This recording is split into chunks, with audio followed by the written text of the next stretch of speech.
All right, we're joined here with the 2024 West Region champion Point Loma baseball team, head coach Justin James. Introduce your players here and give a couple opening thoughts on the games here today. Yeah, we got Jack Malone, Scott Anderson, Hunter Ochin, Ray Sobolski, and Eric Smelko. Today was electric. We were sold out here at the Point. It's the best place on the planet, and the energy, you could feel it. 2 crazy baseball games. Especially game 1, there was probably 27 chances to lose or win that game on both sides. I just have a lot of respect for Walt and Monterey Bay. They are a phenomenal program, and all their guys are respectful, and they're just very, very, very good. So just really fortunate we could get past them because it was going to take everything today, and it all lined up. Well, Eric, you guys were down 7-3 in that first game. You hit the 2-run homer to kind of start that comeback. Talk about that at bat and just your team's ability to fight back there at the end. I mean, we never give up, so that was kind of one thing that we came into today. We knew it was going to be a tough task beating them twice, especially since they're a really good team. They're super hot. And in that situation, we were just looking for a ball up, and it happened to go our way. Well, Hunter, your team's down to your final 3 outs. You're down by 2 going on the 9th inning. You had the big hit there. You had a couple balls that looked like to everyone else that they're going to go out, but the wind kind of kept it in. But no chance that one was kept in. Talk about that at bat and being able to step up in that moment. Yeah, the pitcher was making some good pitches. I was just trying to fight him off and wait for mine. And I got it hanging the slider, I think. It's kind of blacked out, but I was not going to get cheated. You know, it could have been my last college at bat, so I just wanted to hit something as hard as I could. Well, Jack, you reached base 6 times in that first game, 3 hits, 3 walks. Try to encapsulate those extra innings. I mean, it was back and forth, and it goes 13 innings. I don't know even how long the game lasted, but as Coach mentioned, I mean, it could have gone either way for a lot of that game.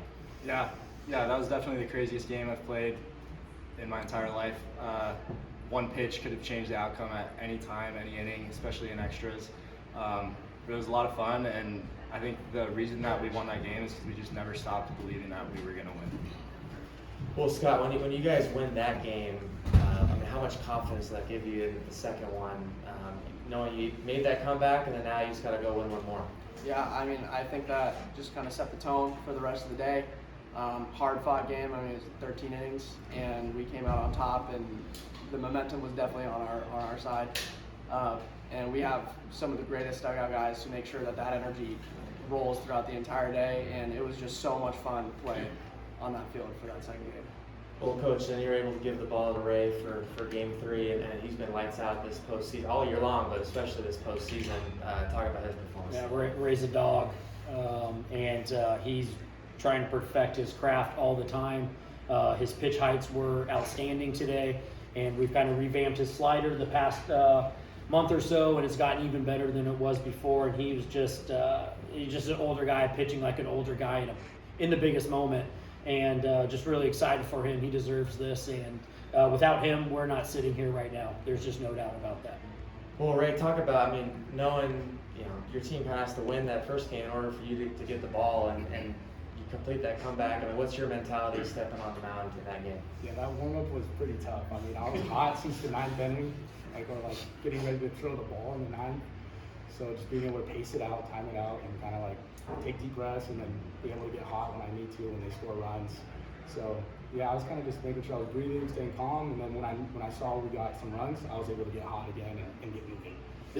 There was 4 kids screaming bloody murder during game 1 to make sure that we won in extra innings, so then Ray could pitch.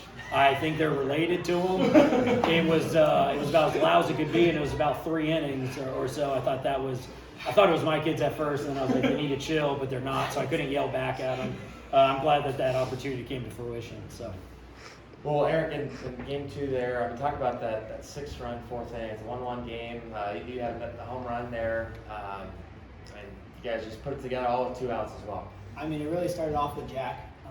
Jack kind of got us started, and then Tommy did his job. Joey did his job of hitting that double right there, and I knew Eastside was super hot today with 4 hits in that second game, and I knew they didn't really want to pitch to him, so they decided to throw me a fastball, and happened to go our way again.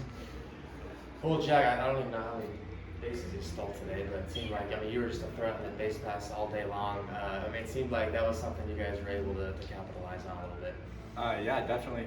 I don't really know what to say. I love stealing bases. I love when I get the steal sign. So it's fun. Well, Scott, talk about, I mean, it's obviously the second time in 3 years you guys have won this title on this field.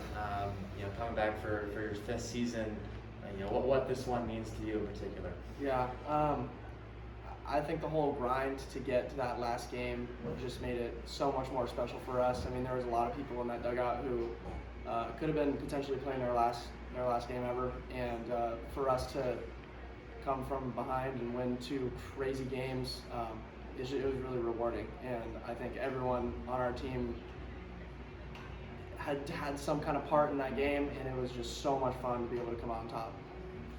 Coach, talk about your bullpen, especially in that first game. You know, Christian, James, Hunter. I mean, just to be able to give them the ball and how clutch they were to get outs with guys on base, and you know, Eastside throwing out a guy at the plate. I mean, they really stepped up. It seemed like. Yeah, they're animals. They like to train hard, and in the fall we put them through all sorts of messes, and they make big time pitches and big time moments, and they're very dependable. And every time I ask them, hey, are you down? You know, this and that, they're always like, oh, throw me as much as you want. And I know that's not necessarily true, but some of these guys, Christian throughout the year, James this weekend, are 90 pitches in 2 different outings or 3 in a series. I mean, that's irreplaceable. And they just have the right mentality, the slow heartbeat, and they go through their routines and their breathing, so then they're able to execute with the clarity that's needed to make a big pitch. It was mentioned out a little bit, but this is a question for one of the outfielders. Could you talk about just the play? We saw a number of plays at the plate today. I think there was 2 on your guys' side and 1 on the other side. Could you just talk to me the way this ballpark plays and maybe what you guys are looking for in the outfield, a chance to cut somebody down at the plate? I know it's the east side that did it earlier. But. Yeah. I mean, we're always looking to throw someone out. That's like one of the coolest plays you can have as an outfielder, because it stops, especially at the plate, it stops a run. Like it's just as good as an RBI to take a run away from them. But we know we got to keep the throws low so we can live with the extra bases, keep innings smaller, and not let go out of proportion. So you saw Isai's perfect 1-hop. Joey could have cut that off, redirected it if needed, but it was right on the money and ended up going our way.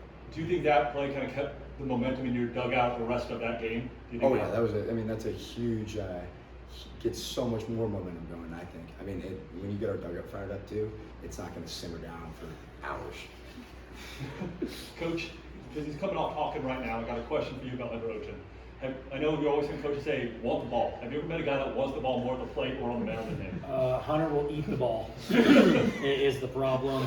I've said this for many years, and including myself, I think Hunter Ochin's the most underrated baseball player in college that I've ever been around. And I've been around some really, really good players here, but he doesn't get the love he's supposed to, just because the energy he brings defensively, being able to pitch, being able to run, you know, in and out of outfield and hit in big time moments. I mean, you can't find that, and we found it right down the street at Point Loma High School. So we're excited that it was a short recruiting trip, and he decided to come to the Point. We're not here for the second World Series without Hunter Ochin. Coach, going off of that, then just walk us through that decision to send Hunter out there for the 9th in Game 2. Did he ask for the ball? What was that discussion like? I don't even have to ask him anymore. I think he's annoyed when I ask him.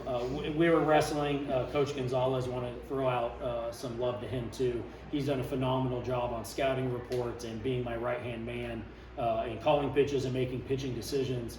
And there was just no doubt that Hunter was a guy. We were out of pitching just like they were, and even if he was at 75 pitches, he was going to want to pitch, but he threw 24 or so, I think, in Game 1 in big time moments that allowed his pitch count to be within check.